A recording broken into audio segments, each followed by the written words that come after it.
अस्सलाम वालेकुम।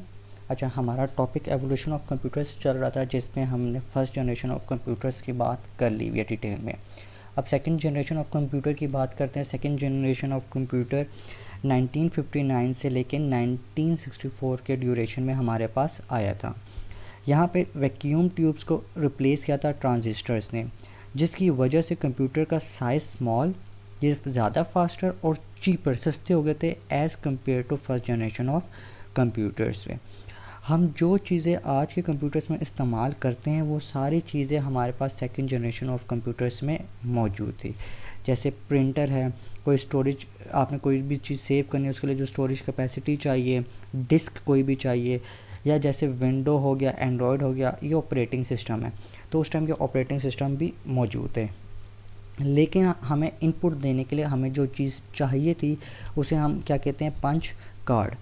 जैसे हमारी लैंग्वेज है, इसी तरह कंप्यूटर की भी एक लैंग्वेज है जिसे हम क्या कहते हैं, प्रोग्रामिंग लैंग्वेजेस।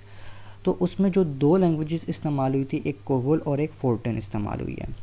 फिर आपके पास दो एग्जांपल हैं सेकंड जनरेशन ऑफ कंप्यूटर्स की जो स्क्रीन में आपको शो हो रही हैं। एक है IBM 1401 और RCA 501। नेक्स्ट आपके पास थर्ड जनरेशन ऑफ कंप्यूटर आता है। थर्ड जनरेशन ऑफ कंप्यूटर 1964 से लेकर 1970 के ड्यूरेशन में आया है। इसमें जो चीज़ इस्तेमाल की गई उसे हम क्या कहते हैं, इंटीग्रेटेड सर्किट्स, यानी कि चिप्स। ये हमारे पास पहली दफ़ा आई थी, जिसकी वजह से आपके पास और साइज़ कम हो गया था as compare to second generation of computers. इन्होंने आपकी स्टोरेज कैपेसिटी को बहुत ज़्यादा एकदम से इंक्रीज़ किया, ठीक हो गया। इसके अलावा ये ऑपरेटिंग सिस्टम अलाउ करता था एक टाइम पे एक से ज़्यादा आप काम कर सको। जैसे आप फेसबुक भी चला रहे हो और साथ में कुछ डाउनलोड भी कर रहे हो, तो बेसिकली एक टाइम पे एक से ज़्यादा काम हो रहे हैं। आप क्या कर रहे हो कि टीवी भी देख रहे हो और ख़ाना भी खा रहे हो, तो बेसिकली ये आपके पास क्या एक टाइम पे एक से ज़्यादा काम है। इस पे जो फर्स्ट टाइम चीज़ इस्तेमाल की गई थी वो आपके पास कीबोर्ड और मॉनिटर थे। कीबोर्ड इनपुट के लिए और मॉनिटर आउटपुट के लिए, और जिसकी वजह से आपके पास सेकंड जनरेशन कंप्यूटर का साइज़ बहुत कम होने की वजह से सस्ते भी हो गए थे, लेस कॉस्टली हो गए थे। फिर आपके पास दो एग्जांपल हैं आपके पास थर्ड जनरेशन ऑफ कंप्यूटर्स की, जो कि IBM 360 और IBM 370 हैं। Fourth generation of computer basically बहुत यूनिक हैं, जैसे कि आज के दिनों में हम इस्तेमाल कर रहे हैं। ये 1971 से लेके आज तक के जितने भी हैं। अब इसमें आपके पास बेसिकली माइक्रो प्रोसेसर इस्तेमाल किए गए थे, जिसे हम कहते हैं very large scale integration, VLSI, ठीक हो गया। जिसके अंदर डिफरेंट तरह के कंप्यूटर के कंपोनेंट्स इंक्लूड किए गए थे एक ही चिप के अंदर, जिसे हम CPU बोलते हैं, जो कि आपके कंप्यूटर की बल्क में प्रोसेसिंग को कंट्रोल करता है, ठीक है। कंप्यूटर के हर पार्ट को कंट्रोल कर रहा है। माइक्रो प्रोसेसर के आने से आपके कंप्यूटर का साइज़ डिक्रीज़ हुआ और उसकी एफिशिएंसी, काम करने का तरीका और ज़्यादा इंक्रीज़ हो गया, अच्छा हो गया। अब बल्क से हमारे पास मुराद ये है, इसका मतलब ये है कि बहुत सारे मल्टीटास्किंग कर रहा होता है, एक से ज़्यादा काम कर रहा होता है। अब इंटेल ने सबसे पहले आपके पास माइक्रो प्रोसेसर बनाया था, जो कि इंटेल 404 है, जो कि 1971 में आया था।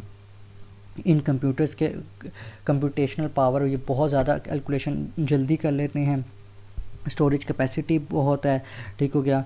और आप इनको डिफरेंट स्टोरेज डिवाइसेस, स्टोरेज के लो डाटा के साथ, डिफरेंट चीज़ों के साथ कनेक्ट कर सकते हो, लिंक कर सकते हो नेटवर्क के ज़रिए, ठीक है। IBM PC है, एप्पल मैकिन्टोश है, वो सारे कंप्यूटर्स जो आज हम इस्तेमाल कर रहे हैं वो आपके पास mostly fourth generation of computers ही एग्जांपल हैं। आपके पास डेस्कटॉप और पर्सनल कंप्यूटर्स हैं, पाम टॉप्स हैं, लैपटॉप्स हैं, टैबलेट्स हैं। ये ऐसे कंप्यूटर्स हैं जो हम हर जगह लेकर जा सकते हैं, इजीली कैरी कर सकते हैं। ये फोर्थ जनरेशन ऑफ कंप्यूटर्स की एग्जांपल है। फोर्थ जनरेशन ऑफ कंप्यूटर्स का असल जो फोकस था, जिस पे वो बनाने में, जिस पे उन्होंने ज़्यादा फोकस किया, वो ये था कंप्यूटर का साइज़ कम हो जाए और उसकी एफिशिएंसी, काम करने का तरीका क्या हो जाए, एफिशिएंट हो जाए, ज़्यादा अच्छा हो जाए। जिसकी वजह से क्या हुआ कि कंप्यूटर का साइज़ तो स्मॉल होता गया, लेकिन साथ साथ उसकी एफिशिएंसी इंक्रीज़ करती गई। एक जो डिसएडवांटेज था वो ये था कि आपके पास इसमें कोई भी थिंकिंग पावर नहीं थी। जैसे हम चीज़ों को सोच सकते हैं वैसे फोर्थ जनरेशन ऑफ कंप्यूटर सोच नहीं सकते थे। तो यहाँ पर आपके पास जो चीज़ आई वो आपके पास की fifth generation of computers. Fifth generation of computers को हम सुपर कंप्यूटर्स भी कहते हैं, क्योंकि इनके अंदर आपके पास बहुत ज़्यादा स्टोरेज कैपेसिटी है, बहुत हाई स्पीड से काम करते हैं और सोफिस्टिकेटेड ऑपरेशंस भी परफॉर्म कर सकते हैं। आपके पास जो इसमें एक एग्जांपल है फिफ्थ जनरेशन ऑफ कंप्यूटर्स की, वो आपके पास क्रे CS300, ये जो आपके पास स्क्रीन में बेसिकली शो कर रहा है। यहाँ पे हम इन्वॉल्व करते हैं आर्टिफिशियल इंटेलिजेंस को। आर्टिफिशियल इंटेलिजेंस कंप्यूटर साइंस की एक ऐसी ब्रांच है जिसमें हम कहते हैं कंप्यूटर ऐसे बनाए जाएं कि कंप्यूटर सोच सकते हों, एक्ट कर सकते हों, बिहेव कर सकते हों या रिएक्ट कर सकते हो ऐसे ही जैसे हम करते हैं। ठीक हो गया। जैसे अभी मैं पढ़ा रहा हूँ और आपका जो है माइंड जो है कुछ अगर सोच रहा है तो बेसिकली हमारे पास क्या थिंकिंग पावर है। तो बेसिकली आपके पास फिफ्थ जनरेशन ऑफ कंप्यूटर्स का मेन एम ही क्या है, ये है। नेक्स्ट आपके पास कैरेक्टरिस्टिक्स ऑफ कंप्यूटर्स की बात करते हैं, जिसमें आपके पास सबसे पहले आती है स्पीड ऑफ कंप्यूटर। हम लोग मैथमेटिकल और स्टैटिकल कैलकुलेशन इतनी फास्टली नहीं कर सकते जितने फास्टली हमारा कैलकुलेटर या हमारा कंप्यूटर कर सकता है। ठीक है, आप बहुत जल्दी कंप्यूटर से मैथमेटिकल टास्क करवा सकते हैं। एक्यूरेसी, जो भी आप कैलकुलेशन कराते हो या जो भी कंप्यूटर से काम कराते हो हमेशा वो एक्यूरेट होता है, वो ठीक होता है। ठीक हो गया। तो बेसिकली जो इंस्ट्रक्शंस हम कंप्यूटर को देते हैं, जो डाटा हम कंप्यूटर को देते हैं, अकॉर्डिंग टू दैट डाटा वो आपको हमेशा एक्यूरेट या करेक्ट रिज़ल्ट देता है।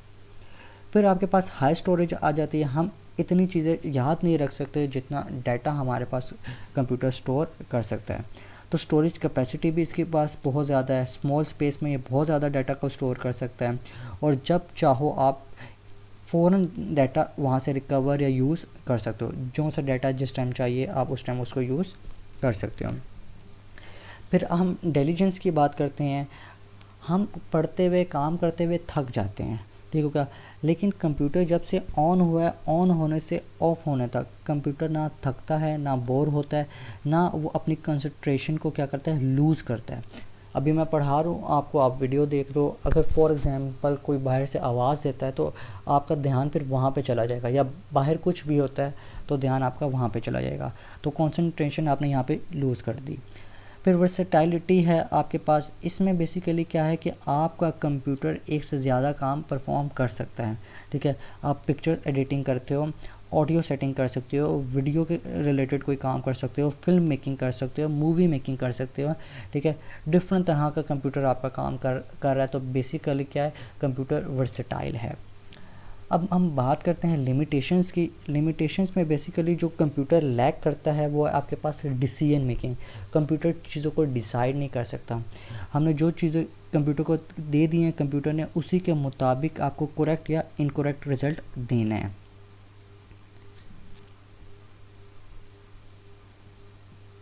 ठीक हो गया। अगर एक ऐसी सिचुएशन है जिसमें कंप्यूटर को नहीं पता कि उसने क्या करना है, हमने उसे इंस्ट्रक्शंस नहीं दी हैं, तो कंप्यूटर उसमें या तो कोई रिज़ल्ट नहीं देगा या आपको क्या देगा, इनकरेक्ट रिज़ल्ट देगा।